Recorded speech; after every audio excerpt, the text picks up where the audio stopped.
una mezcla de cosas buenas y malas, es decir, una alegría. Primero fue una alegría y además se ve en los videos cuando las protestas comenzaron. La gente sale jubilosa a la calle porque además no hay nada más liberador que decir y gritar lo que tú has querido decir por años, por tu vida entera, ¿no? Es decir, esta frase de esta señora que anónima de nos quitamos el ropaje del silencio en uno de los videos, que de hecho es el nombre de la exposición que curé y que hicimos acá. Vivimos más de 60 años en la mentira y engañados, y eso tiene que acabarse. Nos quitamos el ropaje del silencio. Nos quitamos el ropaje del silencio. Es justamente el reflejo de lo que la gente sintió en ese momento, es decir, con ese nivel de emotividad y de liberación, ¿no? Más de 60 pueblos y ciudades de Cuba salieron a las calles, cientos de miles de cubanos. Es decir, hay un proyecto muy bueno, Inventario, que se ha dado la tarea de registrar todas las protestas, incluso reconstruir los trayectos de las protestas en cada provincia, en cada pueblo.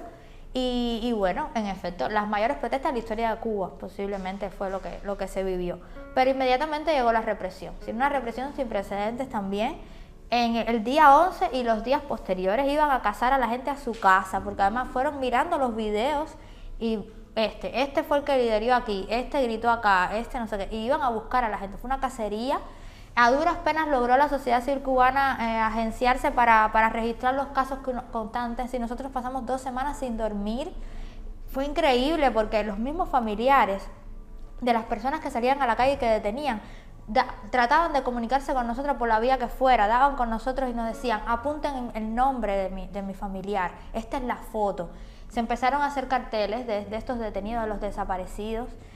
Los artistas, por supuesto, se volcaron a eso, y los que no son artistas también, tratando de darle un rostro, un nombre a tanta gente detenida, ¿no? De repente. Se quintuplicó la cifra de los presos políticos. En 1, 2, 3 días se quintuplicó. Y con eso lidiamos todavía hoy. Es decir, las familias...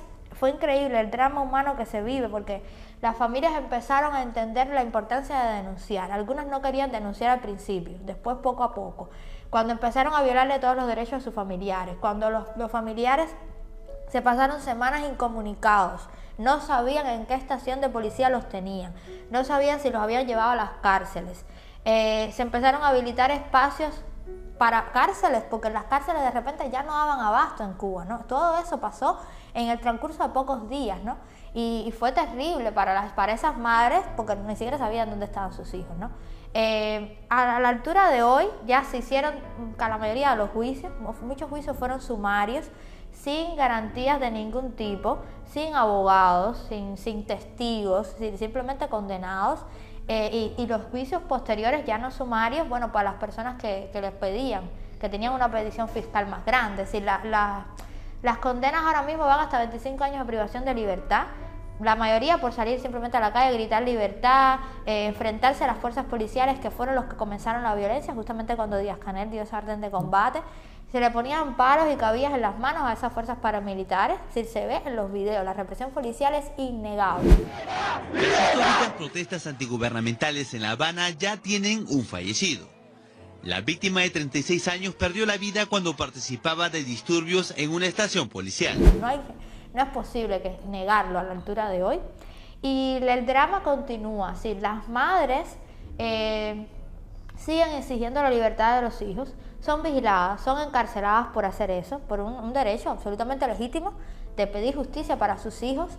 Estas personas que están presas están siendo torturadas, no importa la edad que tengan, no importa la condición incluso médica que tienen muchas de ellas son mujeres, están en condiciones de pauperación total.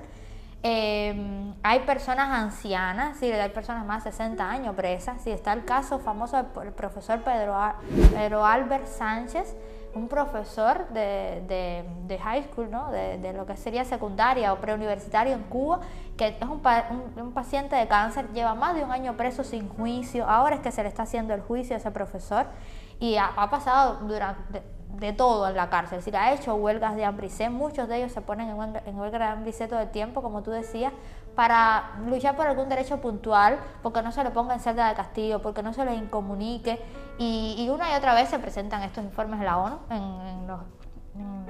en el comité de tortura se presentaron varios informes dando cuenta de todas estas irregularidades, de las violaciones constantes de los derechos humanos de los presos, de sus familias.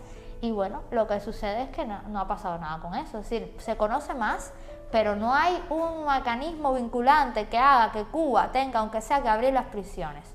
Porque desde el 2003 no entra un organismo internacional a fiscalizar esas prisiones y estamos viviendo atrocidades en esas prisiones.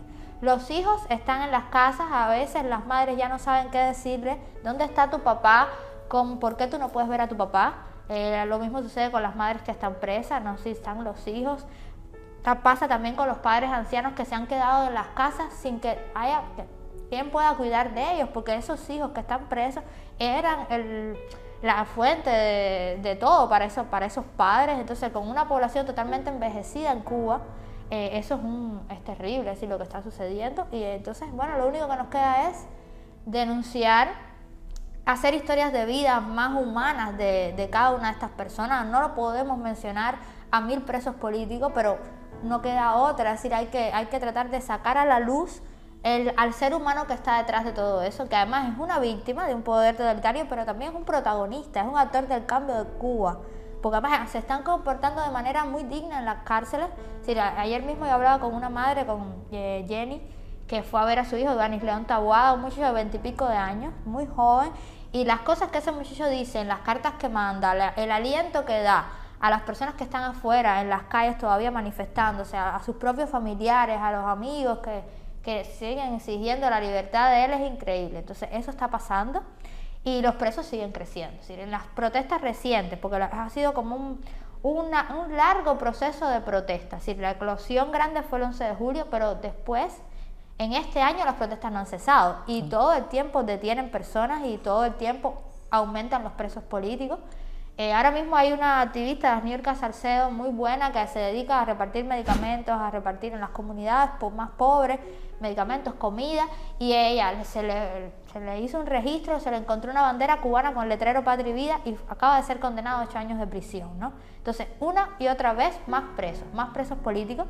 El Estado sigue diciendo que no son presos políticos, son presos comunes, que son delincuentes, y hasta eso se le está negando. Es decir, hasta la dignidad de por qué tú estás preso realmente, hasta la verdad de eso se les está negando a esas personas, ¿no? Entonces es una violación constante de los derechos humanos, de los derechos civiles también. Es lo que estamos tratando de que el mundo entienda.